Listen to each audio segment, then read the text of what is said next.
Chers amis, nous nous retrouvons encore pour cette étude de l'Apocalypse et nous sommes au début du chapitre 12, dans cette section qui voit s'opposer la femme et le dragon.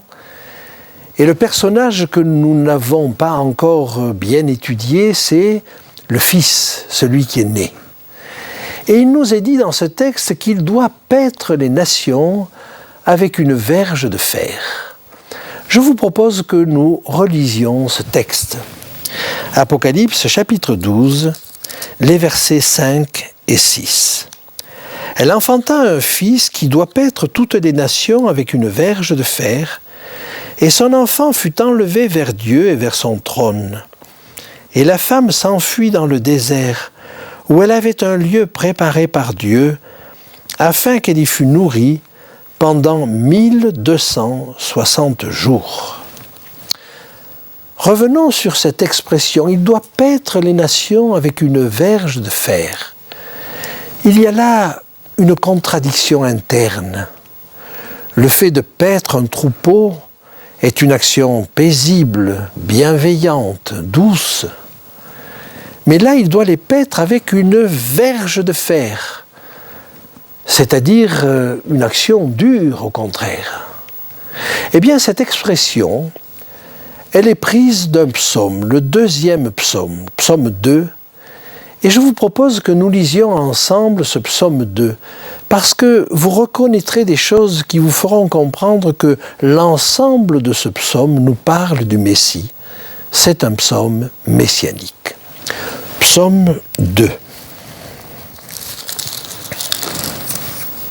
Pourquoi ce tumulte parmi les nations, ces vaines pensées parmi les peuples? Pourquoi les rois de la terre se soulèvent-ils et les princes se liguent-ils avec eux contre l'Éternel et contre son oint? Brisons leurs liens, délivrons-nous de leurs chaînes. Celui qui siège dans les cieux rit, le Seigneur se moque d'eux. Puis il leur parle dans sa colère, il les épouvante dans sa fureur. C'est moi qui ai oint mon roi, sur Sion, ma montagne sainte. Je publierai le décret. L'Éternel m'a dit, tu es mon fils, je t'ai engendré aujourd'hui. Demande-moi, et je te donnerai les nations en héritage, les extrémités de la terre pour possession. Tu les briseras avec une verge de fer, tu les briseras comme le vase d'un potier. Et maintenant, roi, conduisez-vous avec sagesse. Juge de la terre, recevez instruction. Servez l'Éternel avec crainte et réjouissez-vous avec tremblement. Baisez le Fils de peur qu'il ne s'irrite et que vous ne périssiez dans votre voie, car sa colère est prompte à s'enflammer. Heureux tous ceux qui se confient en lui. Ce texte est extrêmement intéressant à plus d'un titre. Et j'aimerais qu'on le regarde un petit peu, mais vous avez noté plusieurs éléments typiquement messianiques. D'abord, cette verge de fer, bien sûr. Mais vous avez également noté que Dieu lui dit « Tu es mon fils ». Vous avez aussi noté qu'il l'appelle son oint. Et ainsi, l'ensemble de ce texte nous parle de Jésus. Alors, regardons d'abord les premiers versets, versets 2 et 3. « Pourquoi les rois de la terre se soulèvent-ils et les princes se liguent-ils avec eux contre l'Éternel et contre son oint ?» Quels sont les princes qui se sont ligués contre Jésus? On le sait. Le gouverneur romain, Ponce Pilate, et le roi Hérode, un des descendants de l'Hérode que nous connaissions, et qui était là à la naissance de Jésus, ces deux-là, d'ennemis qu'ils étaient, bien que représentant tous les deux l'Empire romain, ces deux-là sont devenus amis. Et ils se sont ligués. Donc, historiquement, ce psaume, écrit 1000 ans avant, nous dit quelque chose qui s'est historiquement réalisé. Maintenant, si je continue la lecture, celui qui siège, il est dit au verset 3, « Brisons leurs liens ». Délivrons-nous de leurs chaînes. Quel est le problème ici? En réalité, chacun sait que, par exemple, au procès de Nuremberg, la défense de ceux qui étaient impliqués là consistait à dire « nous avons reçu des ordres ». Et dans toute la hiérarchie de l'époque, qui a commis ces crimes abominables qui se sont faits pendant la dernière guerre, un des arguments, c'était de dire « j'étais dans un système et j'ai obéi, et je risquais ma vie à ne pas obéir ». Eh bien, ce que nous dit ce texte, c'est « ne vous sentez pas obligé parce que vous êtes dans un système, parce que vous êtes dans un système de liens hiérarchiques ou de liens sociaux, ou de liens de quelque nature que ce soit, ne vous sentez pas obligé de mal agir. Brisez ces liens. Ces liens qui vous enchaînent et qui vous empêchent de faire le bien que vous voudriez faire. Regardez, Pilate, il aurait voulu libérer Jésus, mais il était lié par son devoir, parce qu'il pensait être son devoir en tant que gouverneur de maintenir l'ordre dans la contrée de la Judée. Et il a cru que pour maintenir l'ordre, il était de son devoir d'amener Jésus au supplice. Mais était-il obligé? Et là, ce texte nous dit « brisons ces liens ». À aucun moment, nous ne sommes obligés de mal agir. Et quand bien même nous risquerions notre vie, nous risquons bien plus de ne pas agir selon notre conscience. Nous risquons de blesser le Fils. Et il est dit à ces personnes-là, baisez le Fils, respectez le Fils, parce qu'au bout du compte, c'est lui qui remportera la victoire. Et je continue le texte où il est dit, puis il leur parle dans sa colère, il les épouvante dans sa fureur. C'est moi qui ai oint mon roi sur Sion, ma montagne sainte. Évidemment, il s'agit de Jésus. Je publierai le décret. L'Éternel m'a dit, tu es mon fils, je t'ai engendré aujourd'hui. Demande-moi et je te donnerai les nations pour héritage, les extrémités de la terre pour possession. Le royaume de Dieu ne se limite pas à la Judée, il s'étend à toutes les nations. Parce que dans toutes les nations, il y a des personnes qui sont prêtes à le servir, qui ont soif de justice, qui ont soif de vérité. Et tout cela appartiennent à Jésus. Il a un royaume qui dépasse les frontières de la Judée et qui s'étend jusqu'aux extrémités de la terre.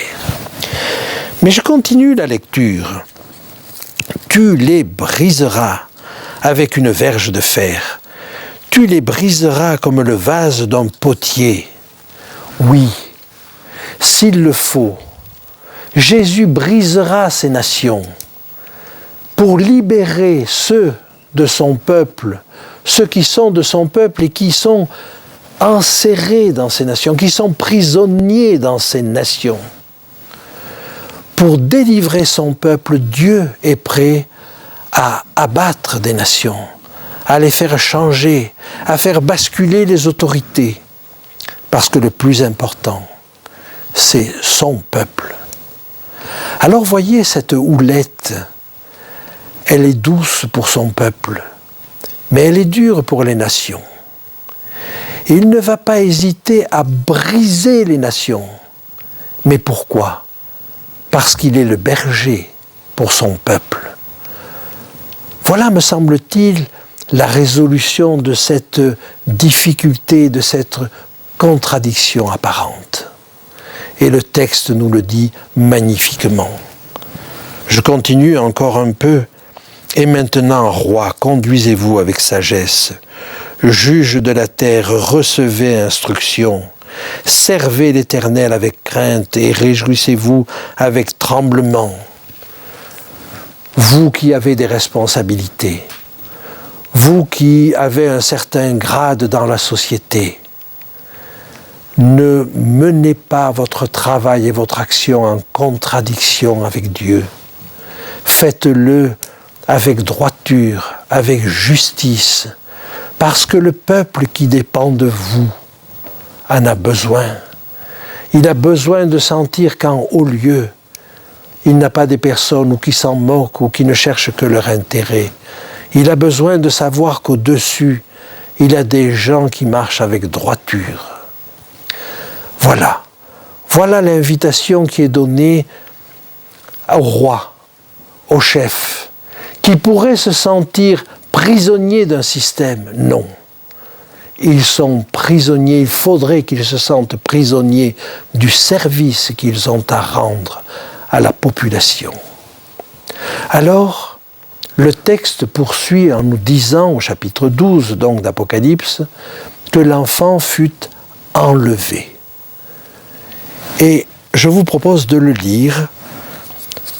Je vous le rappelle, Apocalypse chapitre 12, verset 5.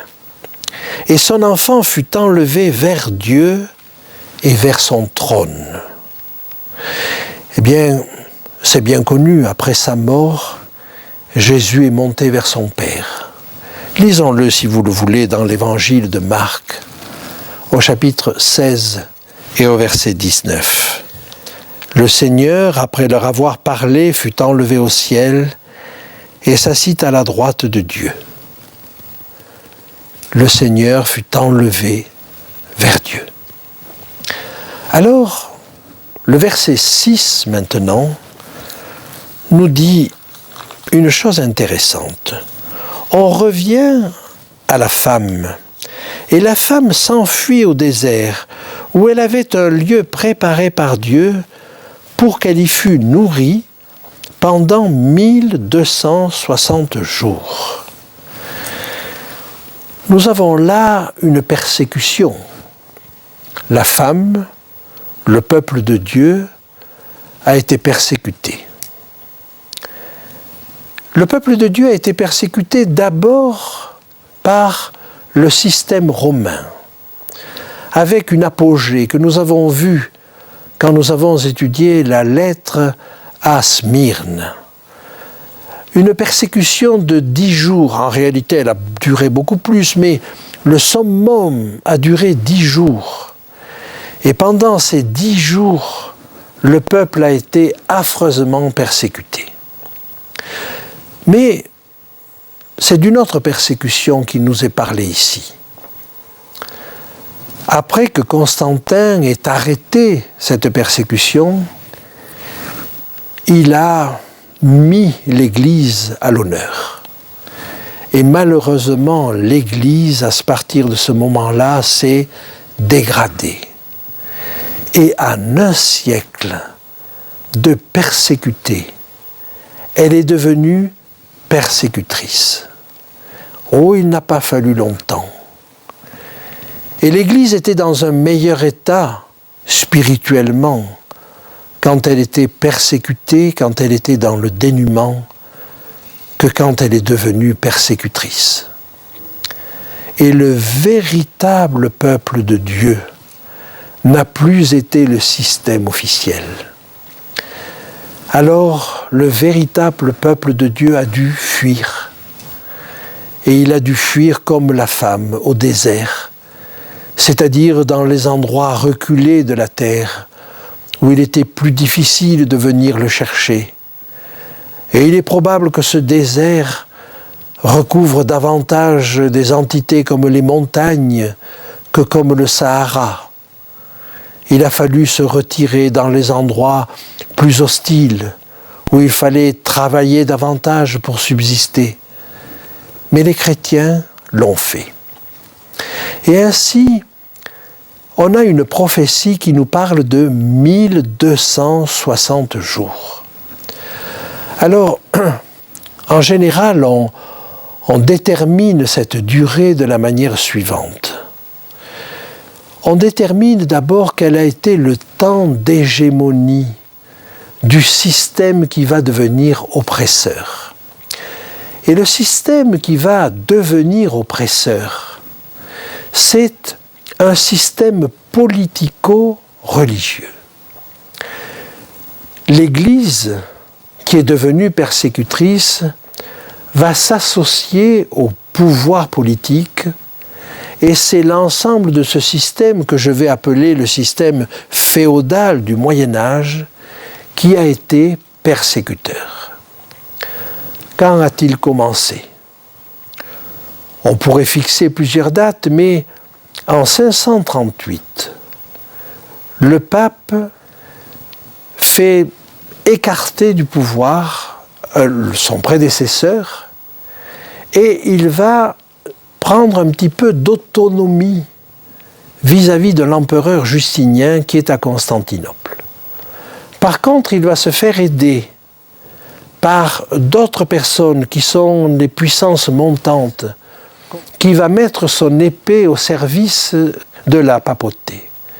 Et ainsi va se constituer peu à peu un système politico-religieux.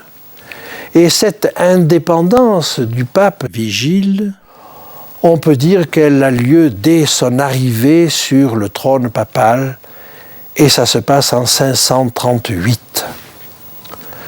L'empereur Justinien avait envoyé son général Bélisaire reconquérir Rome et la reprendre aux barbares.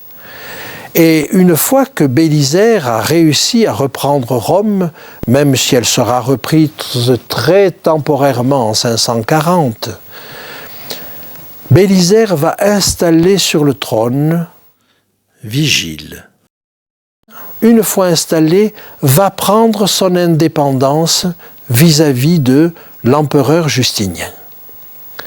Mais on peut dire qu'à cette époque, et si on veut résumer la situation, l'empereur Justinien envoie son général Bélisaire pour mettre en place un pape qui est Vigile. Eh bien, si nous nous reportons 1260 années après, cela nous emmène en 1798. Et cette année-là, celui qui deviendra l'empereur Napoléon, mais qui n'est pour l'instant que le général Bonaparte, envoie un de ses généraux, le général Berthier, à Rome, pour faire sortir de son trône le pape Pie VI. Et à ce moment-là, on peut dire qu'on a clos cette période d'hégémonie du système politico-religieux dont je vous parlais tout à l'heure. Alors on considère que cette période où la femme a été au désert, c'est cette période qui va de l'année 538 à l'année 1798. Les protestants eux-mêmes se sont reconnus dans cette épouse, dans cette femme au désert. Et après la révocation de l'édit de Nantes, en 1685, ils ont quand même continué à s'assembler. Et ils appelaient ces assemblées les assemblées du désert. Alors par la suite, quand ce pouvoir s'est affaibli, il y a eu un édit de tolérance. Et puis finalement, il y a eu l'effondrement du système en 1798 avec la Révolution française. Maintenant, que pouvons-nous dire?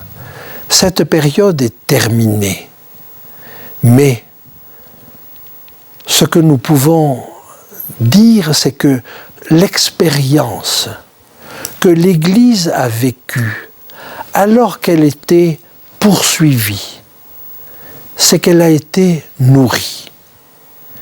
Eh bien, quand bien même nous serions persécutés, Dieu ne permettra pas que nous soyons éprouvés au-delà de nos forces.